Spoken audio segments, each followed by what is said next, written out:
আসসালামু আলাইকুম প্রিয় সবাইকে।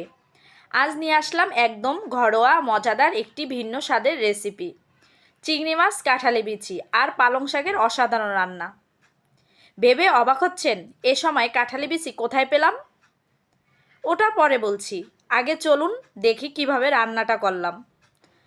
প্রথমে চুলায় একটা হাঁড়ি বসিয়ে তেল, পেঁয়াজ, রসুন হালকা করে ভেজে নিলাম। তারপর সামান্য পরিমাণ পানি দিয়ে লবণ, হলুদ, মরিচের গুঁড়া দিয়ে কষিয়ে নিলাম। এরপর চিংড়ি মাছগুলো দিয়ে কিছুক্ষণ পর কাঁঠালের বিচি দিয়ে দিলাম। মশলার সাথে ভালোভাবে কষিয়ে নিয়ে তারপর দিলাম পালং শাকগুলো। এখানে ছোট একটা টিপস, পালং শাকে আলাদা পানি দিতে হয় না, কারণ শাক থেকেই প্রচুর পানি বের হয়। আমি আগে থেকেই শাকগুলো ধুয়ে কেটে রেখেছি, তারপরও শাক থেকেই প্রচুর পানি বের হয়েছে। সেই পানিতেই সুন্দরভাবে রান্না হয়ে গেছে। শেষে সামান্য ধনিয়া পাতা ছিটিয়ে দিলাম। আর তৈরি আমার প্রিয় চিংড়ি, কাঁঠালের বিচি, পালং শাক রান্না।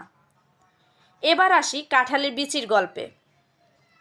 কাঁঠালের সিজনে আমি কাঁঠালের বিচিগুলো পরিষ্কার করে লবণ, হলুদ দিয়ে সিদ্ধ করে ঢিপে রেখে দিয়েছি। এতে যে কোনো সময় তরকারি, ভর্তা সব কিছুতেই ব্যবহার করতে পারি। আজ তারই মজাদার উদাহরণ। সবাই ভালো থাকবেন। আল্লাহ হাফেজ।